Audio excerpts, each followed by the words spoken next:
ଘରେ ଥିବା ଅଦରକାରୀ ହୋଇ ପଡ଼ିଥିବା ସାମଗ୍ରୀକୁ ସେ ଦେଇଥାନ୍ତି ନୂଆ ରୂପ, ସଜେଇ ଦିଅନ୍ତି ସୁନ୍ଦର କାରୁକାର୍ଯ୍ୟରେ। ତାଙ୍କ ରଙ୍ଗ ତୁଳିରେ ନୂଆ ଜୀବନ ପାଇଥାଏ ନିର୍ଜୀବ ବସ୍ତୁ। ଆଗକୁ ସରସ୍ୱତୀ ପୂଜା ଆସୁଥିବା ବେଳେ ମା ସରସ୍ୱତୀଙ୍କର ସବୁଠାରୁ କ୍ଷୁଦ୍ର ମୂର୍ତ୍ତି ତିଆରି କରି ଚର୍ଚ୍ଚାକୁ ଆସିଛନ୍ତି ଚିତ୍ରଶିଳ୍ପୀ ସୁବ୍ରଜିତ ପଣ୍ଡା।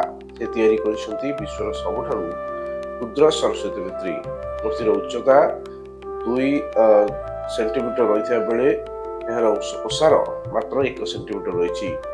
ତେବେ ଏମସିଲ୍ ଅଠା ଏବଂ ରଙ୍ଗକୁ ବ୍ୟବହାର କରି 20 ମିନିଟ୍ ସମୟ ମଧ୍ୟରେ ଏହି କ୍ଷୁଦ୍ର ମୂର୍ତ୍ତି ନିର୍ମାଣ କରିପାରିଛନ୍ତି। କହ୍ନେଇପୁର ଅଞ୍ଚଳର ଶରତ ଚନ୍ଦ୍ର ପଣ୍ଡା ଏବଂ ଇତିଶ୍ରୀ ପଣ୍ଡାଙ୍କ ପୁତ୍ର ହେଉଛନ୍ତି ସୁବ୍ରଜିତ। ଜଗନ୍ନାଥ, ମୁଁ ସୁବ୍ରଜିତ ପଣ୍ଡା।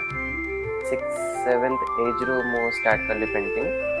ମମି ଚିତା ପକାନ୍ତି, ସେଠୁ ଦେଖିକିନା ମାନେ ଇଚ୍ଛା ମୋର ହେଲା ପେଣ୍ଟିଂ କରିବାକୁ। ତାପରେ ମୋ ପାପା ବି ଆର୍ଟ କରନ୍ତି, ତ ସେଇଠୁ ଇଣ୍ଟରେଷ୍ଟ ହେଲା। ସବୁ ପ୍ରାୟତଃ ପେଣ୍ଟିଂ ଜାଣିଛି, ମୁଁ କୌଣସି ପ୍ରଶିକ୍ଷଣ ନେଇନି ପେଣ୍ଟିଂରେ, କିନ୍ତୁ ମୁଁ ବେଶୀ ଫୋକସ୍ କରୁଛି ୱେଷ୍ଟ ମେଟେରିଆଲ ଆଉ ମିନିଏଚର ପେଣ୍ଟିଂ, ଯେମିତିକି ସୋରିଷରେ ଜଗନ୍ନାଥ ମହାପ୍ରଭୁଙ୍କୁ କି ଡିଏସ୍ଏଲ୍ କାଠିରେ ଏମିତି ସବୁ ଜିନିଷ ପାଲଟେ କଟ୍ କରିଛି, ଯେଉଁଥିରେ କି ମହାପ୍ରଭୁଙ୍କର ପଟ୍ଟଚିତ୍ର ଛୋଟ କଉଡ଼ିରେ କରିଥିଲି। ତାପରେ ସ୍କୁଲ କଲେଜ ଏମିତିକି ଶିକ୍ଷା ମନ୍ତ୍ରୀ ବି ମୋତେ ପୁରସ୍କୃତ କରିଛନ୍ତି ବହୁତ ଥର ଏଇ ଚିତ୍ରକଳାକୁ ନେଇକି।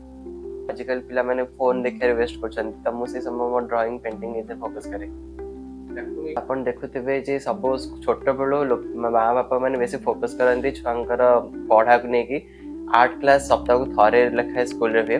ତ କହିବାକୁ ଗଲେ ଯଦି କ୍ରିଏଟିଭିଟି ସ୍କିଲ୍ ବଢ଼ିବାର ଅଛି ତାହେଲେ 2-3ଟା କ୍ଲାସ୍ କ୍ରିଏଟିଭିଟି ଉପରେ ଫୋକସ୍ କରିବା ଦରକାର। ଗଭର୍ଣ୍ଣମେଣ୍ଟର ବହୁତ ସାରା ଆସିବା କଥା ଯେଉଁ ପଲିସିସ୍, ଯେମିତିକି ଆମ କ୍ରିଏଟିଭିଟିକୁ ଇନକ୍ରିଜ୍ କରିହେବ। ତାପରେ ସମସ୍ତଙ୍କୁ ବି ସମସ୍ତେ ସପୋର୍ଟ ବି କରିବା ଦରକାର, ବାପା ମା ସମସ୍ତେ ଫ୍ୟାମିଲି ମେମ୍ବର୍ସ, ଆଉ ମୋଟିଭେଟ୍ ବି କରିବା ଦରକାର ଛୁଆଙ୍କୁ। ତାପରେ ବହୁତ ସାରା ପ୍ରୋଗ୍ରାମ୍ ବି ଆରେଞ୍ଜ କରିବା କଥା, ଯେଉଁଟାକି କ୍ରିଏଟିଭିଟି ଏନହାନ୍ସ ବି ହେଇପାରିବ ଛୁଆଙ୍କୁ।